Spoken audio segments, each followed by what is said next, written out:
So one day I was chilling on the YouTubes and I saw a video by Comicstorian that he uploaded back in September, and it was called Superman, 10 Strongest Ones in the Multiverse. So I checked it out, and not to my surprise, the list was all over the place. And Comicstorian's reasoning for this was because it was his opinion. However, you really can't base a list on strength alone based on opinion, because you need feats, scaling, statements, and other forms of information to back up and to justify why you would put a character above the other or lower than the other. You need to give evidence, right? And I hit him up on Twitter very respectfully, and I said, yo, look man, your list is wrong because of this and this. And we are going back and forth, and Comicstorian himself even said, yeah, I mean, if we use feats and scaling, then the list would definitely be different. But for some reason, like Comics explained, he has a thing against power scaling. I don't really understand why. And he was getting upset as the conversation went on, and then he just resorted to calling me a fanboy. Yeah, dude, I'm sorry I'm such a fanboy that I proved you wrong. Not only that, but he also got some information wrong about Superman Prime 1 million, which, I mean, we've been there before, man. It's not even new anymore. But I just don't understand why they just dislike power scaling when even the DC YouTube channel themselves uses that. And the whole thing about opinion based, I mean, it's like me making a top 10 list on healthiest foods, and I put the Baconator or a super-sized Big Mac at number 1, and then I put a salad at number 2. Because my opinion, it's like, come on, man. Like, logically, if you're making a top 10 list on foods or anything like that, you would have to bring up stats, right? Oh, look, this has less fat, this has less calories, or etc. Instead of saying, oh, you know what, I'm gonna put this Big Mac at number 1 because, you know what, in my opinion, it's a lot better. But anyways, guys, I'm gonna get started. So this is gonna be a really enjoyable debunk. I've been waiting to do this for a long time. So yeah, let's get started. Now, onto the power scaling ordeal. Even the official DC YouTube channel has actually used power scaling in their own versus battle videos. She defeated Medusa while blindfolded and has gone toe-to-toe with Ares multiple times. Kara conquers the world killers one by one and barely breaks a sweat. So a battle with one Tamaranian should be a cakewalk. For example, in their Wonder Woman versus Supergirl video, they said that Wonder Woman would have a lot of experience and she would be really powerful because she has gone toe-to-toe with Ares multiple times, and they even reference how Wonder Woman was able to defeat Superman. And then in the Supergirl versus Starfire video, they say that Supergirl was able to defeat the world killers who are really powerful. And one of the narrators themselves even said that if she's able to defeat the world killers, that defeating Starfire would or should be a cakewalk. So they're power scaling because they're saying, look, this character beat this one, or they were able to defeat a character that was this strong, so defeating someone like this would be a lot easier, or it wouldn't really be much of a hassle. Now, the majority of the list wasn't really that much of an issue. However, once we get to New 52, Superman is definitely where it gets a lot more, questionable. And that is because he put him under Red Sun Superman, which is basically like a communist Superman. He put him underneath Injustice Superman, and also Ultraman. And Comicstorian's reasoning for this was because, they don't really have a moral compass, and they don't really hold back, okay?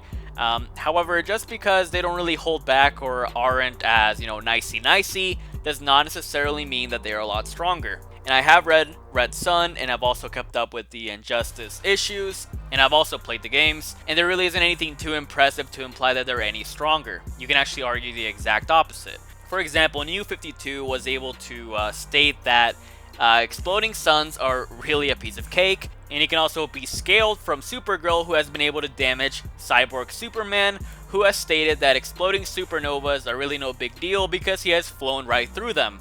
Now, if Superman is comparable, if not stronger than Supergirl, who was able to damage Cyborg Superman, then you could argue New 52 Superman has beyond star levels of punching strength if he's able to damage someone that can tank supernovas with ease. So yeah, what I'm trying to say here is that, I mean, just because they don't have a moral compass does not necessarily mean that they're a lot stronger. I also had a problem with Superman X being higher on the list, and I mean, Comicstorian's reasoning was because he's a lot more resistant to things like magic, which a standard Superman has a weakness to. However, just because he's a lot more resistant or has immunity does not necessarily mean that he has more raw power or, is stronger in general. Now, I'm not saying outright that New 52 is way stronger than these guys or that he's way weaker, but I mean, there's a lot more information out there that should justify, look, he should be a little bit higher on the list, not like right next to Golden Age Superman, who was like barely like bullet level, like at the very start anyways. But I mean, yeah, like I don't get why the downplay on New 52, and not to mention, where is post-crisis Superman? Where is my boy at, I don't know why he wasn't on the list at all. And I mean, post-crisis Superman should logically scale higher than New 52 and Injustice Superman regardless, because he does have superior feats. For example, he was able to tank attacks from the Void Hound, which were powerful enough to actually destroy over 10 star systems in just one firing. He was able to punch Darkseid so hard that it actually rocked an entire star system. He was even able to tank supernovas, and on top of that, he was also able to throw a miniature solar system out into space. And he has several other feats around that range of power in the solar system to multi-solar system levels of power. And if you want to go with high ends or the outliers, you could say he's like multiversal, like how he punched through Soulfire Darkseid and also through Emperor Joker, who were like multiversal at the very minimum. So yeah, regardless, post-crisis Superman has superior feats to New 52, Injustice Superman, and also Red Sun. So I don't see why he wouldn't be on the list, if not at least higher than them if he was. So why was my boy left out? Anyways, let's move on. Now, these placings that I'm going to be talking about next is actually what led me to debate about Comicstorian in the first place. And like Variant Comics, he actually made the same claim that Superman had created a universe and revived Lois Lane and also revived Krypton. And he is able to use that knowledge to create an entire universe that he wants to play with. He even creates life when he brings Lois back to life from the dead. However, if you have actually read the comic, you would know that for one, the universe was already in place before Superman's birth. It's like saying, hey, welcome to my home. Like, did you build a home yourself, or are you just like welcoming someone in, right? And since it can be implied that Superman Prime 1 million lives during the post-crisis run, we know that that universe was already in place before Superman was even born, so that already debunks that he created the universe, even though it doesn't make any sense. Not to mention, he did revive Lois Lane, but he didn't do it through his own power. He actually needed the help from a 5th dimensional imp descendant, and on top of that, he didn't revive Krypton either. I don't know why people think this, even though if you read the issue itself, it says that our man was playing with time like Silly Putty, meaning that he is the one that revived Krypton. Nowhere in that comic does it ever say that Superman revived this or this on his own, or that he created a universe. It's just complete, like, misconstruing.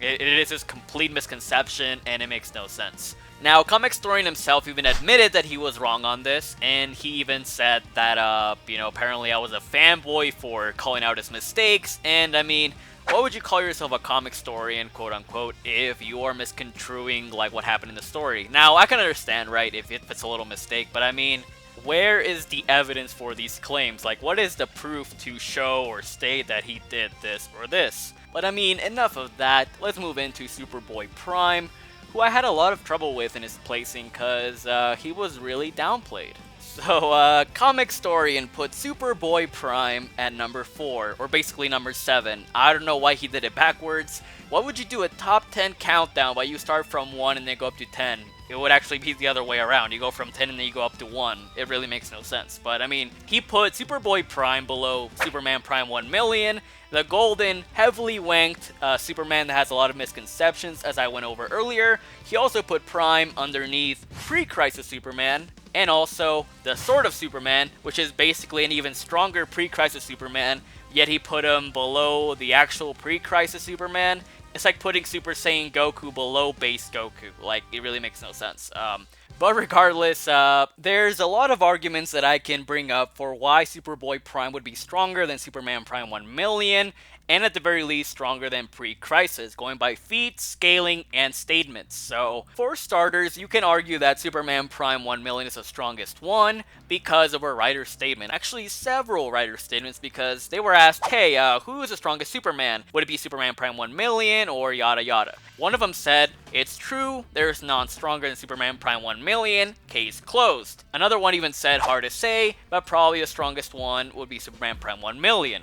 So a couple writers think that Superman Prime 1 million is the strongest one. However, you can also argue that logically and undeniably that Thor Robot or Cosmic Armor Superman is even stronger than Superman Prime 1 million, Pre-Crisis, or Superboy-Prime because, well, he stands atop of the DC Multiverse and is essentially a hyperversal, if not megaversal level being. However, it is a robot, so it really technically isn't Superman himself, but he does have his conscience. But regardless, by writer statements, you can argue that Superman Prime 1 million would be the strongest one, and is stronger than Pre-Crisis. However, you can also argue that Strange Visitor Superman and Superboy-Prime are even stronger than that. Going by feats, scaling, and statements, even a writer statement as well to further confirm my point.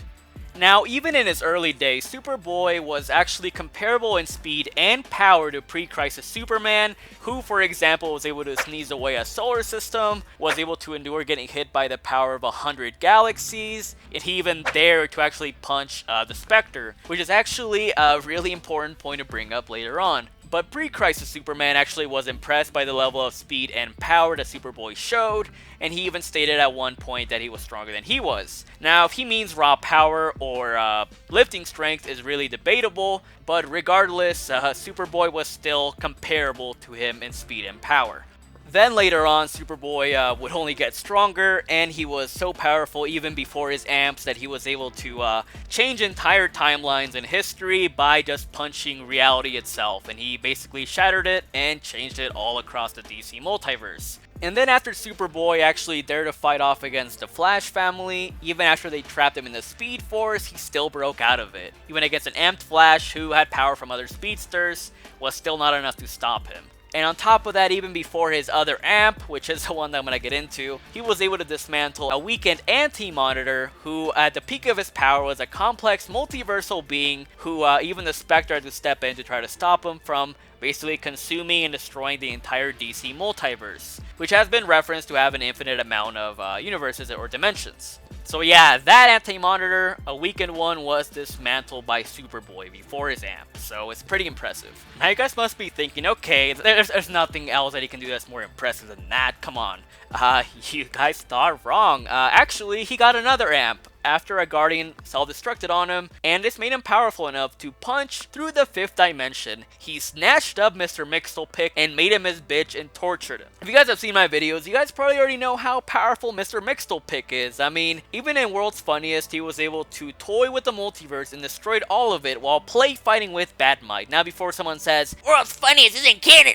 Actually, DC themselves stated several years ago that everything was made canon, so it's canon. And on top of that, even in later iterations, Mr. Mxyzptlk was still shown as being able to manipulate or destroy a multiverse very easily if he so wanted to. And even after Mr. Mxyzptlk was tortured and he regained his magic afterwards, he said, yo, let's get the fuck out of here, he's gonna kill us. So Mr. Mxyzptlk cut down from Superman Prime, and if you go back to World's Funniest, even Spectre himself was not able to stop Mr. Mxyzptlk from destroying everything, and he even told him, yo, like, get out of here, mind your own beeswax, and he even smashed the earth on his head. And that's really funny too, because that same Spectre made Pre-Crisis Superman cut down, because he even said, okay, maybe I can outfight you, and he no-sold his attack. So yeah, the same Pre-Crisis Superman that cut down to Spectre, which cut down to Mr. Mxyzptlk, is the same one that Superman Prime completely bullied around. And even Strange Visitor Superman was actually comparable to Mr. Mxyzptlk, and he was even able to cross to a higher dimension or a volatile dimension that was harmful to 5th dimensional imps. And even just one of his own clones or avatars, whatever you want to call it, because he split himself into several parts, was able to hold together the universe from crumbling, and he was there till the end of the universe, meaning that he was alive for millions, if not billions of years, while Superman Prime 1 million was only around for, 15,000 years after sun dipping. And logically, Strange Visitor would be far stronger if he literally has been alive for many, many, many more years than that. Now, the best part of this is that in the Superman Prime 1 million comic, it was stated that he became the strongest metahuman. However, a writer was asked, okay, so would he be stronger than 5th dimensional imps or Hal Jordan's Spectre? And a writer said, I don't know if the Spectre and 5D imps count as metahumans since their powers aren't physiological. Meaning that if 5D imps are not categorized under the metahuman term, that would mean that Superman Prime, the black-suited one that bullied Mr. Mxyzptlk, and Strange Visitor, who was comparable, if not stronger than Mr. Mxyzptlk, because he was able to cross to a higher dimension or a volatile dimension, which would mean that Superman Prime and Strange Visitor would actually not be categorized under the metahuman term, and would logically be even stronger than Superman Prime 1 million. Now, as I said, you can argue S-Palm is stronger due to statements, but you can argue that through feats and scaling, and another statement that Superman Prime and Strange Visitor would be even stronger than that. So whichever one of these 3 Supermen you want to go with, they would all still be stronger than pre-Crisis, going by feats, scaling, statements, or even author interpretation, meaning that your number 1 spot for pre-Crisis is completely null and void. Now, as a final point, Comicstorian's counter-argument was, well, writers can interpret Mr. Mxyzptlk powers differently. However, that doesn't mean that his powers would also be heavily weakened or strengthened in whichever verse he goes into. And he's even said it himself that he can pop in from world to world. I mean, even the Lego Mxyzptlk or the cartoon one, pre-Crisis, post-Crisis, whichever iteration you want to go with, they're all him. And it will be your burden of proof, Comicstorian, to show that the Mxyzptlk that fought against Prime is weaker or stronger than the one that fought against Bad Might and World's Funniest. Regardless, this video has been completely debunked. Dear Pig, aren't you interrupting the story at the most suspenseful part? Well, the answer is yes, Sally. Yes, I am. Keep those cards and letters coming. Thank you, Pig. Thank you for that. Okay, anyways. This list has been debunked, and I've used feats, statements, and scaling, and author interpretation to back up my point and arguments. And Comicstorian, your headcanon and opinion will not help you in this case. And if you think otherwise, feel free to debate me on Discord, or you can cuck down like your buddy Comics Explain, who is also really nitpicky when it comes to power scaling, as I've proven. But anyways, guys, thank you very much for watching. Subscribe and like the video if you enjoyed, and I'll catch you thotties next time. Peace out.